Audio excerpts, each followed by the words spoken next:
Hi friends, இப்போ good bad ugly படத்துல நடிகர் திலகம் பிரபு அவர்கள் ஜாயின் பண்ணிருக்காரு. அண்ட் இந்த நியூஸை அபிஷியலாவே ஷேர் பண்ணி செம்மையா என்ஜாய் பண்ணிட்டு இருக்காங்க நம்ம ஃபேன்ஸ் எல்லாம். அண்ட் அதுக்கான ஆடிஷன் இப்பதான் ரீசெண்டா நடந்தது. அதுல பிரபு அவர்கள் உள்ள வந்திருக்காரு.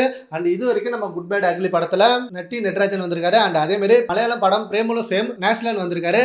அண்ட் ஆக்டர் பிரசன்னா வந்திருக்காரு. அண்ட் இப்ப பிரபு உள்ள வந்திருக்காரு. அண்ட் இவர் இல்லாம Redin Kingsley and Telugu actor Sunil and வேதாளம் படத்துல வில்லனா நடிச்ச ராகுல் தேவ் அண்ட் சலார் படத்துல பிருத்திவுக்கு சின்ன வயசு கேரக்டர்ல நடிச்ச கார்த்திகேயா தேவ் இப்படின்னு இவங்க எல்லாருமே நம்ம குட் பேட் அக்லி படத்துல உள்ள வந்திருக்காங்க. அண்ட் இவங்க இல்லாம த்ரிஷா அவர்களும் ஜாயின் பண்ணிருக்காங்க. குட் பேட் அக்லி படத்துல இத்தனை ஆக்டரை வச்சு வேற லெவல் சம்பவம் பண்ற போறாரு நம்ம ஆதிக் ரவிச்சந்திரன். ஒரு பியூர் ஃபேன் பாய் சம்பவத்தை எதிர்பார்க்கலாம். அண்ட் இப்போ குட் பேட் அக்லி படத்துல நம்ம தலாஜி சார் அக்டோபர் 2nd வீக்ல போய் ஜாயின் பண்ண போறாரு.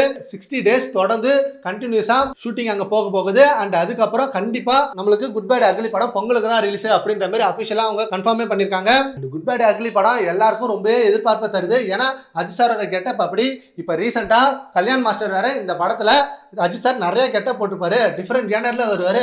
கண்டிப்பா அது ஃபேன்ஸுக்கு மிகப்பெரிய சர்ப்ரைஸா இருக்கும் அப்படின்னு வேற சொல்லியிருக்காரு. அதை கேட்டதுமே ஃபேன்ஸ் எல்லாம் குட் பேட் அக்லி படத்துக்கு செம்ம எதிர்பார்ப்புகளோட வெயிட் பண்ணிட்டு இருக்காங்க. சரி, ஓகே ஃப்ரெண்ட்ஸ், இப்போ குட் பேட் அக்லி படத்துல டாக்டர் பிரபு அவர்கள் உள்ள வந்திருக்காரு. அதை பத்தி உங்க ஒப்பீனியனை நம்ம கமெண்ட் பாக்ஸ்ல கமெண்ட் பண்ணுங்க. Thank you friends.